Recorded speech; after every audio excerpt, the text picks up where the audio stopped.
Hello बच्चों, कैसे हैं आप लोग। मैं बबलू कुमार आर्यभट्ट कोचिंग सेंटर के डायरेक्टर। चलिए मैं आज आप लोग के बीच क्लास 9th का जो सर्वांग समता टॉपिक का 2 वीडियो ऑलरेडी मैं अपने यूट्यूब चैनल पे अपलोड कर चुका हूं। आज हम क्लास तीसरा आज आप लोग के बीच लेकर के आया हूं।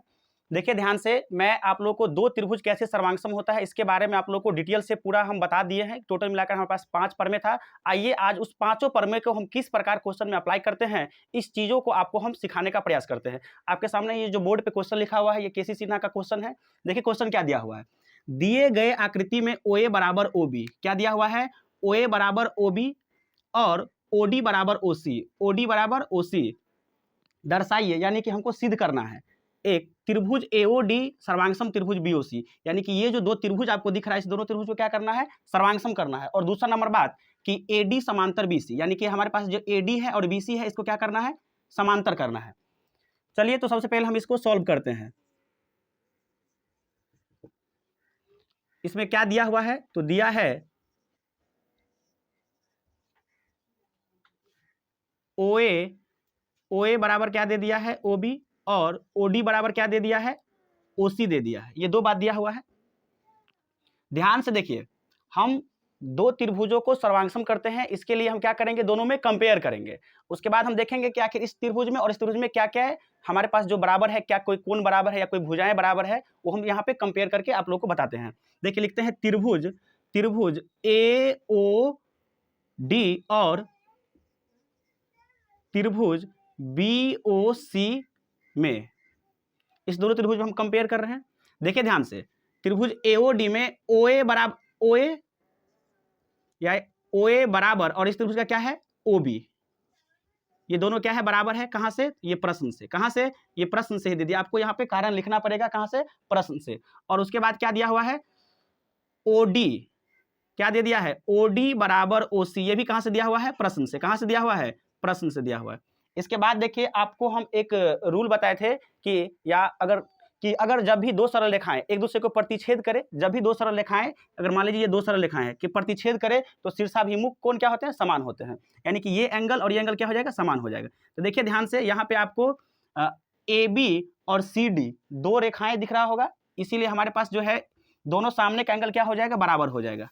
यानी कि हम लिख सकते हैं इस त्रिभुज का कोण, ये इसका नाम क्या है, AOD बराबर हो जाएगा कोण, इसका नाम क्या हो जाएगा, BOC। आपको लिखना पड़ेगा कि किससे, ये आपको कारण यहाँ पे लिखना पड़ेगा। तो हम यहाँ लिखते हैं शीर्षाभिमुख कोण से। किससे, शीर्षाभिमुख कोण से। शीर्षाभिमुख कोण से, ये शीर्षाभिमुख कोण से क्या हो गया, बराबर हो गया।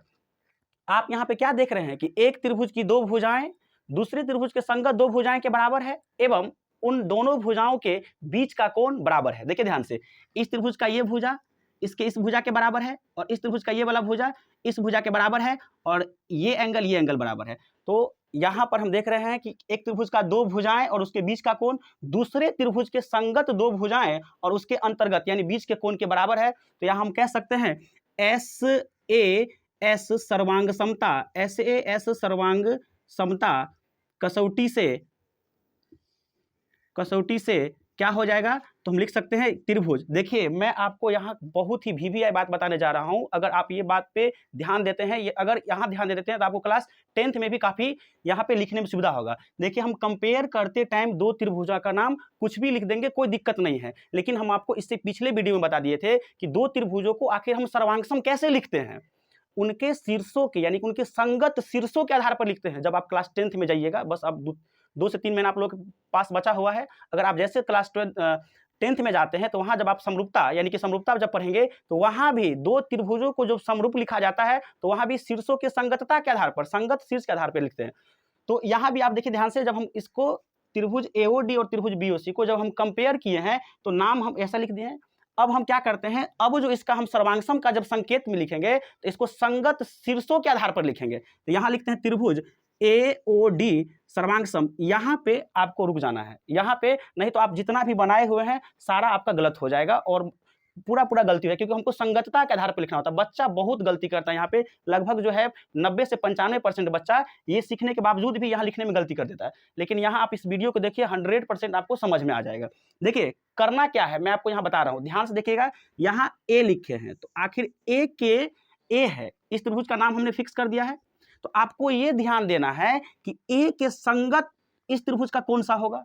हमने पिछले वीडियो में क्या बता दिए थे कि दो त्रिभुजों में संगत अगर आपको शीर्ष ढूंढना हो, यानी संगत कोण, बराबर भुजाओं के सामने का कोण ही संगत कोण होता है, और वही कोण हमारे लिए क्या बन जाएगा, शीर्ष बन जाएगा। ध्यान से देखिए, ए का अगर हम बात बोले, ये अगर ए हमारे पास शीर्ष है, ये एंगल किसके संगत होगा, तो ए के सामने देखिए ये वाला भुजा, ये वाला भुजा, इस देखिए ए के सामने ये वाला भुजा ओडी है, ओडी के बराबर क्या है, ओसी है, इसीलिए ओसी के सामने का बी होगा, तो यहाँ पे हमको क्या लिखना पड़ेगा, बी होगा। फिर से मैं एक बार बता देता हूं, देखिए ध्यान से, ए किसके सामने है, ओडी भुजा के समांतर, ओडी भुजा के सामने का कोण है, ओडी बराबर क्या है, ओसी है, इसीलिए ओसी के सामने एंगल कौन हो जाएगा, बी हो जाएगा। तो यहाँ पे हम लिख सकते हैं ए और बी क्या हो जाएगा, संगत हो जाएगा। और आप ध्यान से देखिए, ये ओ और इसका ओ, ये तो बराबर ही है, तो यहाँ ओ लिख देंगे, और लास्ट में क्या बचेगा, सी, तो हम यहाँ सी लिख देते हैं। यहाँ आपको यहाँ त्रिभुज का साइन दे दीजिए, ये संगत शीर्षों के आधार पर हमने इसको लिखा। देखिए यहाँ पे हम दोनों त्रिभुज को सर्वांगसम कर दिए हैं ऐसे सर्वांग समता कसौटी से, दोनों को कंपेयर करके। अब देखिए, अगर हमारे पास दो त्रिभुज सर्वांगसम हो जाता है तो आप ये दिमाग लगाइए कि आखिर सर्वांगसम होने के लिए क्या जरूरत था। तो दो त्रिभुजों को सर्वांगसम होने के लिए उनके संगत कोण बराबर होना चाहिए और संगत भुजाएं बराबर होना चाहिए। जस्ट इसका आप विलोम यानी उल्टा सोच सकते हैं कि यदि हमारे पास दो त्रिभुज सर्वांगसम हो जाए तो पहला नंबर बात, इसका संगत कोण बराबर होगा, और दूसरा नंबर बात, इसके संगत भुजाएं भी बराबर होगा। तो क्या हम यहाँ से लिख सकते हैं, यहाँ से लिख सकते हैं, पहला तो ये हमारा सिद्ध हो चुका है, एक मान लीजिए यहाँ प्रूफ लिख सकते हैं कि फर्स्ट पार्ट यहाँ पे प्रूफ हो चुका है। एक चीज हमको इसमें दूसरा पार्ट क्या सिद्ध करना है, दूसरा नंबर पार्ट हमको क्या सिद्ध करना है कि एडी समांतर बीसी, क्या सिद्ध करना है, एडी समांतर बीसी। रेखाएं एवं कोण चैप्टर में आप लोग पढ़े होंगे कि जब हमको दो सरल रेखाओं को, यानी कि दो सरल रेखाएं अगर हमारे पास है, उसको समांतर करना है तो आपको तीन रूल है, तीन में से कोई ना कोई गुण उस आपको दर्शाना ही पड़ेगा। या तो अंतः एकांतर कोण को बराबर कर दीजिए, मान लीजिए हमारे पास दो लाइन है, अगर इसको कोई तिर्यक रेखा ऐसे प्रतिच्छेद कर रहा है, ये दोनों रेखाएं समांतर होगा या नहीं होगा, ये इसके लिए हमारे पास तीन जो गुण है वो होना चाहिए। या तो संगत कोण बराबर हो जाना चाहिए, मान लीजिए या तो संगत कोण बराबर हो जाना चाहिए, या नहीं तो अंतः एकांतर कोण बराबर हो जाना चाहिए, या नहीं तो तिर्यक रेखा के एक ही और के दो अंतः कोणों का योग 180 डिग्री होना चाहिए। अगर इस तीनों बात में से कोई भी बात मिल रहा होगा तो ये दोनों ही रेखाएं हमारे लिए समांतर हो जाएगा। तो यहां देखिए ध्यान से, हमको क्या सिद्ध करना है, एडी समांतर बीसी, क्या सिद्ध करना है, एडी समांतर बीसी। तो आप यहां गौर कीजिए ध्यान से, हमको ये लाना है एडी समांतर बीसी लाना है।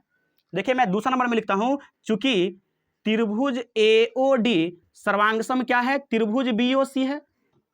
अगर दो त्रिभुज सर्वांगसम है तो इनका संगत कोण बराबर होगा, ये 100% सही है। तो क्या हो जाएगा, इसीलिए हम लिख सकते हैं कोण ए बराबर कोण बी, आप साइड में लिख दीजिएगा CPCT, ठीक है।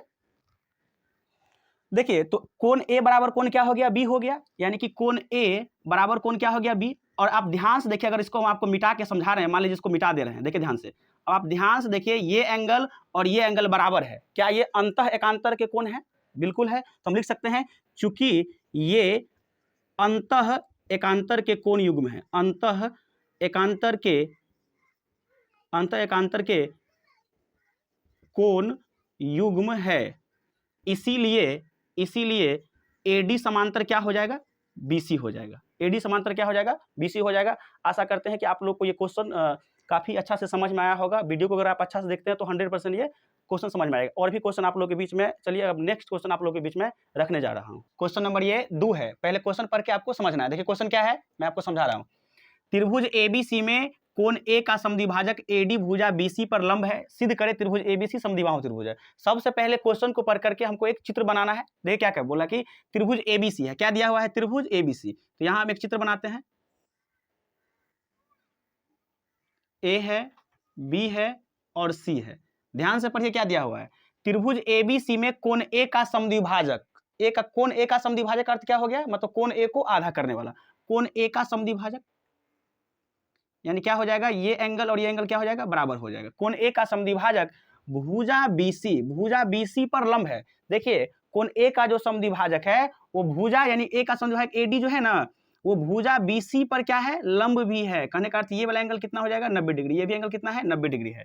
यानी कोण ए का जो समद्विभाजक है वो भुजा बीसी पर लंब भी है। तो हमें सिद्ध क्या करना है, हमें सिद्ध करना है कि त्रिभुज एबीसी एक समद्विबाहु त्रिभुज है। समद्विबाहु त्रिभुज का अर्थ क्या है, आप किसी भी त्रिभुज का कोई भी दो कोण बराबर कर दीजिए, या कोई भी दो भुजाएं बराबर कर दीजिए तो वो समद्विबाहु त्रिभुज हो जाएगा। यानी हमारा यहाँ पे क्या है, हम या तो दो कोण को बराबर कर देंगे या नहीं तो दो भुजाएं बराबर कर देंगे, बात बराबर है, तो हमारे लिए सिद्ध हो जाएगी ये समद्विबाहु त्रिभुज है। चलिए हम इसको सॉल्व करते हैं। सबसे पहले देखते हैं, दिया है ABC एक त्रिभुज है। क्या दिया है? दिया है ABC एक त्रिभुज है जिसमें कोण A का समद्विभाजक,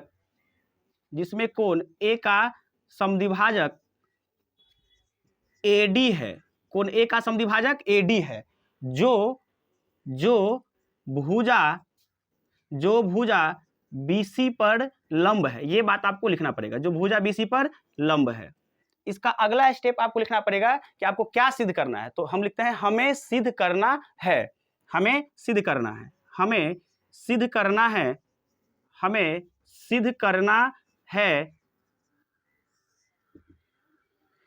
AB त्रिभुज ABC एक समद्विबाहु त्रिभुज है। क्या है? समद्विबाहु त्रिभुज है। समद्विबाहु त्रिभुज ABC एक समद्विबाहु त्रिभुज है, या आप शॉर्ट में लिख सकते थे कि ABC एक समद्विबाहु त्रिभुज है। चलिए ठीक है। देखिए, अब अगर हमको यहाँ रचना का जरूरत होता, तो हम रचना यहाँ पे लिखते, लेकिन अगर हमको रचना का जरूरत नहीं होगा तो हम रचना नहीं लिखेंगे, डायरेक्ट हम लिखते हैं प्रमाण। क्या लिखते हैं? प्रमाण, यानी यहाँ सब हम प्रूव करते हैं। क्या करते हैं? प्रमाण। देखिए ध्यान से, यहाँ आपको दो त्रिभुज देखने को मिल रहा होगा, एक त्रिभुज ABD और एक त्रिभुज क्या है? ADC। इन दोनों त्रिभुजों में हम क्या करते हैं? कंपेयर करते हैं। क्या करते हैं? कंपेयर करते हैं। तो लिखते हैं त्रिभुज ABD और त्रिभुज ADC में इन दोनों त्रिभुज में कंपेयर करते हैं। आप ध्यान से देखें कि इस दोनों त्रिभुज में क्या क्या है जो बराबर है। तो सबसे पहले मैं आपको बता देना चाहता हूं कि चूंकि AD क्या है, तो कोण A का समद्विभाजक है। तो AD कोण A का समद्विभाजक है, तो हम लिख सकते हैं ये एंगल और ये एंगल क्या हो जाएगा? बराबर हो जाएगा। ये प्रश्न में दिया हुआ है, तो लिख सकते हैं कोण BAD। देखिए, B से कहाँ आना है? A पे, और यहाँ से यहाँ आ जाना है, तो कौन सा कोण हो जाएगा? ये वाला। तो BAD बराबर कोण क्या हो जाएगा? आप लिख सकते हैं CAD। क्या लिख सकते हैं? CAD। तो CAD ये क्यों? तो क्योंकि आप यहाँ कारण लिख सकते हैं, ये प्रश्न से ये आप लिख सकते हैं। प्रश्न से आप बोलिएगा प्रश्न से क्यों? क्योंकि प्रश्न में ही तो दिया हुआ है कि AD कोण A का समद्विभाजक है, तो इसीलिए हम लिखते हैं प्रश्न से। और उसके बाद देखिए, हम यही लिख सकते हैं कि AD बराबर AD, क्योंकि इस दोनों त्रिभुज में भुजा AD क्या है? उभयनिष्ठ है। दोनों त्रिभुज में भुजा AD क्या है? उभयनिष्ठ है, तो इसीलिए हम यहाँ लिखते हैं उभयनिष्ठ। क्या लिखते हैं? उभयनिष्ठ है। और इसके बाद ध्यान से देखिए, इस त्रिभुज का एंगल ADB यानी कि ये वाला एंगल और इस त्रिभुज का ये वाला एंगल क्या है? बराबर है, 90 डिग्री है। हम लिख सकते हैं कोण ADB बराबर क्या हो जाएगा? कोण ADC। क्यों बराबर होगा? क्योंकि ये 90 डिग्री है। क्या है? 90 डिग्री है। तो यहाँ हमको इस दोनों त्रिभुज में क्या देखने को मिल रहा है कि इस त्रिभुज का दो कोण और उन दोनों कोणों के बीच की भुजाएं, इन त्रिभुज का यानी कि इस दूसरा त्रिभुज यानी कि ADC के दो कोण और उनके बीच के कोण के बराबर है। तो हम कह सकते हैं कि ASA सर्वांग समता कसौटी से क्या हो जाएगा? त्रिभुज। यहाँ पे फिर आपको क्या हो जाना है? सावधान हो जाना है। और यहाँ पे देखिए, हम कंपेयर करते टाइम नाम किस प्रकार भी लिख दिए, किसी भी ऑर्डर में लिख दिए, कोई दिक्कत नहीं है। लेकिन जब भी आप सर्वांग समता के संकेतों में लिखेंगे तो उनके संगत शीर्षों के आधार पर ही लिखना है। मैं इस चीजों को बार बार ही दोहराऊंगा, जितना भी क्वेश्चन बताऊंगा सारे क्वेश्चन में इस चीजों को दोहराऊंगा, ताकि आप लोग इस चीज पे बारीकी से ध्यान दें और आप लोग गलती ना करें, क्योंकि हम देखते हैं अधिकतर बच्चे इसमें गलती कर देते हैं। देखिए, तो हम सबसे पहले इसका नाम एक फिक्स कर लेते हैं। क्या फिक्स कर लेते हैं? तो ABD, क्योंकि एक को तो पहले आपको लिखना पड़ेगा, उस आधार पर हम दूसरे त्रिभुज को लिखेंगे। लिखते हैं त्रिभुज ABD। अब यहाँ देखिए सर्वांग सम, इस त्रिभुज का नाम क्या है? ABD। ये लिख दिए हैं। अब देखिए, A के संगत यहां लिखना है, ध्यान से देखिए, A के संगत शीर्ष लिखना है इस त्रिभुज का, और B के संगत लिखना है, और D के संगत शीर्ष लिखना है। इस ऑर्डर में आपको लिखना है, ठीक है? इस ऑर्डर में आपको लिखना है। तो ध्यान से देखिए, A का संगत क्या हो जाएगा, तो हमको कैसे पता चलेगा? तो देखिए, आप इस त्रिभुज का ये वाला एंगल ए और इसका भी एंगल ये क्या है, दोनों बराबर है, तो यहाँ से लिख सकते हैं, यानी इस त्रिभुज में भी ए हो जाएगा, शीर्ष ए। अच्छा देखिए ध्यान से, इसका एंगल डी और इसमें भी एंगल यहाँ डी आ रहा था, दोनों बराबर है, तो डी कहाँ है, डी कहाँ है, लास्ट में है, तो हम भी यहाँ क्या लिखेंगे, डी को लास्ट में लिखते हैं, तो बच क्या जाएगा बीच में, ए और डी यहाँ आ गया, तो यहाँ क्या बच जाएगा, सी बच जाएगा, यानी हमारे लिए त्रिभुज कौन सा हो जाएगा, ए सी डी, क्या हो जाएगा, ए सी डी। आपको यहाँ पे इसीलिए बारीकी से लिखना, ए सी डी हो जाएगा। और देखिए जब दो त्रिभुज अगर सर्वांगसम हो जाए तो उनका संगत कोण बराबर होगा, और दूसरा नंबर बात, उनके संगत भुजाएं बराबर होते हैं, इसीलिए क्या हम यहाँ से लिख सकते हैं, इसीलिए ए बी बराबर लिख सकते हैं ए सी। कहाँ आप लिख सकते हैं, यहाँ क्वेश्चन लिख दीजिएगा CPCT, corresponding parts of congruent triangle, यानी कि दो सर्वांगसम त्रिभुज का जो संगत भाग क्या होता है, बराबर होते हैं, कोण हो या भुजा हो। तो ए बी बराबर क्या हो जाएगा, ए सी, ए बी बराबर क्या हो गया, ए बी बराबर क्या हो गया, ए सी। तो अब आप त्रिभुज ए बी सी में देखिए, इसका भुजा दो बराबर हो गया, ए बी बराबर ए सी, तो आप डायरेक्ट लिख दीजिएगा अतः ए बी सी एक समद्विबाहु त्रिभुज है। चलिए यहाँ थोड़ा स्पेस कम पड़ रहा है, इसलिए मैं आपको लास्ट में क्या लिखना है, प्रूफ लिखना है। ये क्वेश्चन नंबर 2 था। फिर अब हम आपको कुछ और भी बेहतरीन क्वेश्चन, इससे आपको समझ में आ रहा होगा कि आखिर जो हम 5 सर्वांग समता का जो रूल पढ़े थे किस प्रकार हमारे पास अप्लाई हो रहा है। अगर आप वीडियो को गौर से देखिएगा तो सारा कुछ समझ में आ जाएगा। ये क्वेश्चन नंबर 2 था। चलिए हम अब आपको आगे क्वेश्चन नंबर 3 पे ले चलते हैं। क्या है क्वेश्चन नंबर 3? प्रश्न 3 है, सिद्ध करे कि समद्विबाहु त्रिभुज के शीर्ष कोण के अर्धक रेखा आधार पर लंब होती है और उसे समद्विभाजित करती है। सबसे पहले क्वेश्चन को पढ़कर क्या करना है, एक चित्र बनाना है। देखिए हम एक चित्र बना रहे हैं, सिद्ध करे कि समद्विबाहु त्रिभुज, एक त्रिभुज ऐसा है जो समद्विबाहु दे दिया है, क्या है, समद्विबाहु है। तो यहाँ ABC एक हम त्रिभुज बना लीजिए, क्या है, समद्विबाहु त्रिभुज है। देखिए विशेष यहाँ लिख देते हैं, विशेष प्रतिज्ञा लिखते हैं यहाँ पे, विशेष प्रतिज्ञा, माना ABC एक समद्विबाहु त्रिभुज है, माना ABC एक समद्विबाहु त्रिभुज, माना ABC एक समद्विबाहु त्रिभुज है, जिसमें AB बराबर क्या है, AC है। AB बराबर क्या लिए, AB बराबर AC मान लिए, क्योंकि समद्विबाहु त्रिभुज है जिसका दो भुजा क्या कर लिए, बराबर कर लिए। क्या दिया हुआ है, समद्विबाहु त्रिभुज के शीर्ष कोण के अर्धक रेखा, शीर्ष कोण का अर्धक रेखा आधार पर लंब होती है और उसे समद्विभाजित करती है। चलिए यहाँ से हम क्या करते हैं, एक शीर्ष कोण, एक यहाँ से हम शीर्ष कोण के अर्धक रेखा, एक रेखा खींचते हैं जो शीर्ष कोण को आधा कर रहा है, तथा AD कोण A का समद्विभाजक है। क्या है, समद्विभाजक। देखिए आप समद्विभाजक कह दीजिए या कोण का अर्धक कह दीजिए, बात बराबर है। तो कोण A का समद्विभाजक है। और देखिए हमें क्या सिद्ध करना है, तो हमें सिद्ध करना है समद्विबाहु त्रिभुज के शीर्ष कोण की अर्धक रेखा आधार पर लंब होती है। मतलब हमको ये सिद्ध करना है कि इसमें ये 90 डिग्री है, लंब भी है और उसे समद्विभाजित करती है। समद्विभाजित का अर्थ क्या है कि BC पर लंब भी है, और समद्विभाजित का अर्थ है कि ये BD और DC क्या होगा, बराबर भी होगा। BD और DC क्या होगा, बराबर। ये दो चीज हमको सिद्ध करना है। तो यहाँ लिखते हैं हमें सिद्ध करना है, क्या है, हमें सिद्ध करना है, हमें सिद्ध करना है, सिद्ध करना है। पहला नंबर बात ये सिद्ध करना है कि AD लंब, AD जो है किस पे लंब होना चाहिए, BC पर। और दूसरा नंबर बात हमको सिद्ध करना है कि AD जो है, AD BC को आधा कर रहा है, कहने का अर्थ क्या है, BD बराबर DC। ये दो चीज हमको सिद्ध करना है। चलिए अब हम लिखते हैं प्रमाण। क्या लिखते हैं, प्रमाण। देखिए ये दो चीज को हम सिद्ध करने के लिए क्या करते हैं, तो आपको यहाँ पे आपको दो त्रिभुज दिख रहा है, आप कैसे सोचिएगा कि हमको, देखिए इन दोनों को हमको क्या करना है, सर्वांगसम। आखिर हमको कैसे दिमाग में ये बात आया कि हमको इस दोनों त्रिभुज को सर्वांगसम करना पड़ेगा, देखिए कैसे आया, क्योंकि हमको यहाँ सिद्ध करना है BD बराबर DC, BD बराबर DC। आखिर BD बराबर DC क्यों सिद्ध करेंगे, क्योंकि BD बराबर DC जब हो जाएगा तब तुम कह सकते हैं AD भुजा BC का समद्विभाजक है।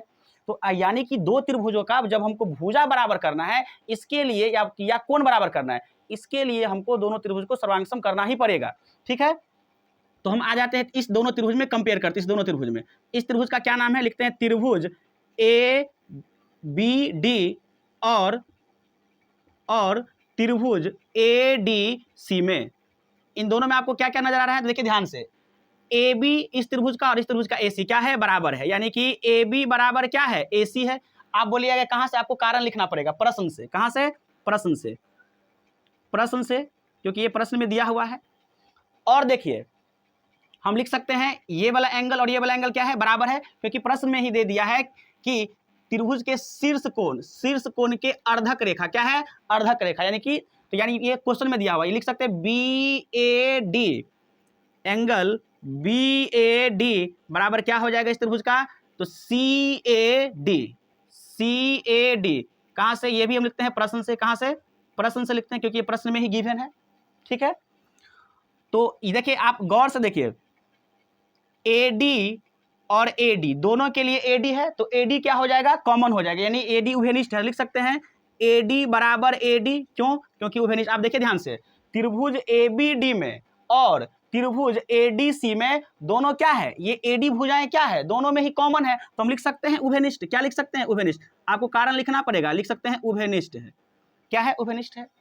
तो आप ध्यान से देखिए, आप जो सर्वांग समता का 5 रूल पढ़े हैं, आखिर उस 5 रूल में से कौन सा रूल यहाँ पे अप्लाई हो रहा है, तो आपके सामने देखिए ध्यान से, इस त्रिभुज का ये वाला भुजा बराबर है, ये क्या है, उभयनिष्ठ है दोनों के लिए। और ये देखिए बीच का कोण, यानी कि एक त्रिभुज का 2 भुजा और उसके बीच का कोण दूसरे त्रिभुज के 2 भुजाएं और उसके बीच के कोण का बराबर है। इसका अर्थ ये दोनों त्रिभुज क्या हो जाएगा, सर्वांगसम हो जाएगा। क्या हो जाएगा, सर्वांगसम। कौन सा रूल से, तो यानी कि हम कह सकते हैं SAS सर्वांग समता, SAS सर्वांग समता कसौटी से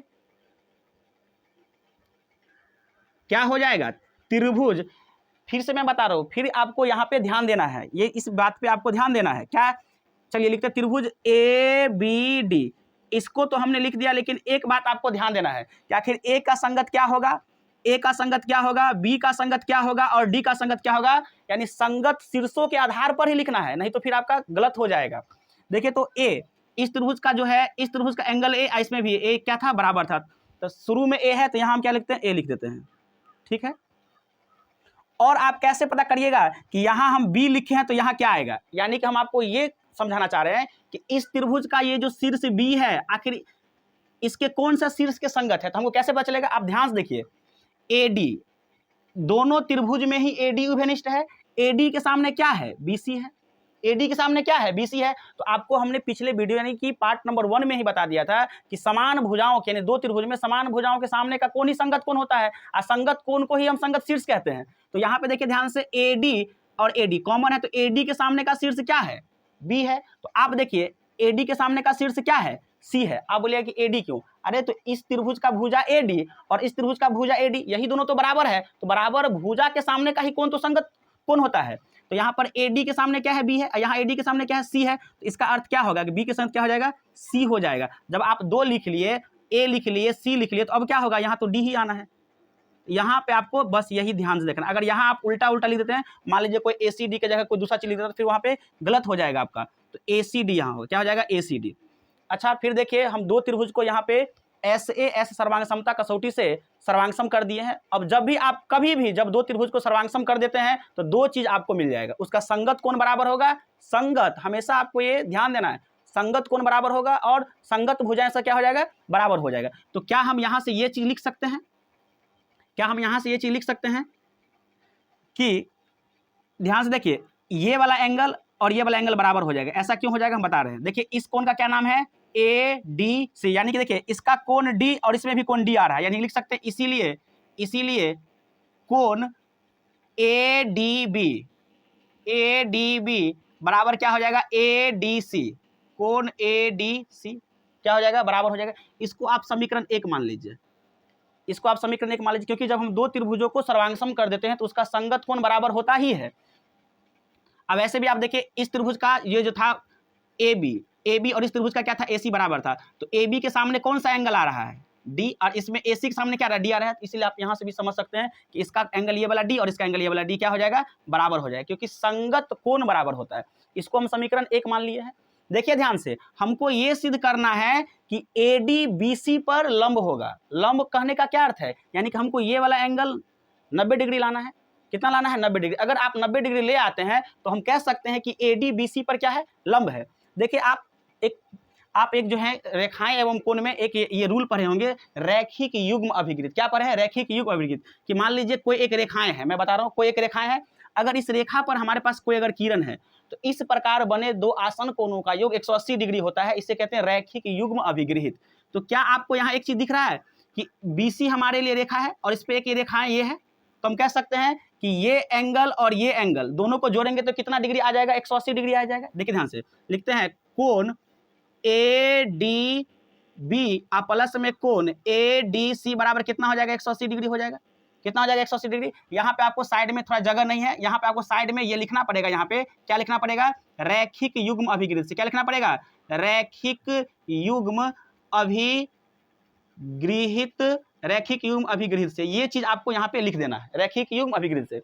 अभी आप देखिए समीकरण 1 में ये दोनों एंगल बराबर है, तो क्या हम लिख सकते हैं? कोण ADB प्लस, इसको हटाकर लिख दे, दोनों बराबर है, कोण ADB बराबर 180 डिग्री। ये कहां से? तो आपको इस लाइन में लिखना है समीकरण 1 से। मैं यहां लिख देता हूं समीकरण 1 से, समीकरण 1 से, समीकरण 1 में। अब देखिए ध्यान से, ये दोनों हमारे लिए बराबर हो गया, तो क्या हम लिख सकते हैं 2 कोण ADB बराबर कितना आ जाएगा? 180 डिग्री। यहां से आप कैंसिल आउट कर दीजिए तो कितना बार में कट जाएगा? कितना बार में कट जाएगा? 90। यानी कि ये कितना डिग्री हो गया? 90 डिग्री हो गया। आप ध्यान से देखिए, ADB का मान कितना डिग्री आ गया? 90 डिग्री आ गया। ADB का मान कितना डिग्री आ गया? 90 डिग्री आ गया। तो हम कह सकते हैं इसीलिए AD लंब BC। देखिए भाग 1 सिद्ध हो गया है। भाग 1 क्या हो गया है? एक चीज आप सिद्ध कर चुके हैं, क्या? AD लंब BC। दूसरा तो ऑलरेडी प्रूव ही है। दूसरा तो क्या है? ये मान लीजिए भाग 1 सिद्ध हुआ, भाग 1 सिद्ध हुआ। दूसरा तो ऑलरेडी क्या है? हमको सिद्ध करना है BD बराबर DC। क्या है? BD बराबर DC। देखिए ध्यान से, आप एक बात बता दीजिए, त्रिभुज ABD ACD क्या है? सर्वांगसम है, इसका संगत भुजा बराबर होगा। तो यहां से देखिए ना, आप अगर BD को लिखे, क्या लिखिए? BD, तो क्या आ जाएगा? CD आ जाएगा। तो क्या आ जाएगा? या मतलब आप बोलिएगा कि सर यहाँ DC लिखा हुआ है, तो कोई दिक्कत नहीं, CD को आप DC कह सकते हैं, CD को आप DC कह सकते हैं। हम लिख सकते हैं BD बराबर CD आप कह, कोई दिक्कत नहीं। आप बोलिएगा कि यहाँ पे DC लिखा हुआ है, कोई बात नहीं, भुजा को आप CD लिखिए या DC लिखिए, यहाँ कोई चेंजिंग आने वाली है, यहाँ प्रूफ लिख देते हैं। यानी कि भाग 2 भी हमारा क्या हो गया? सिद्ध हो गया।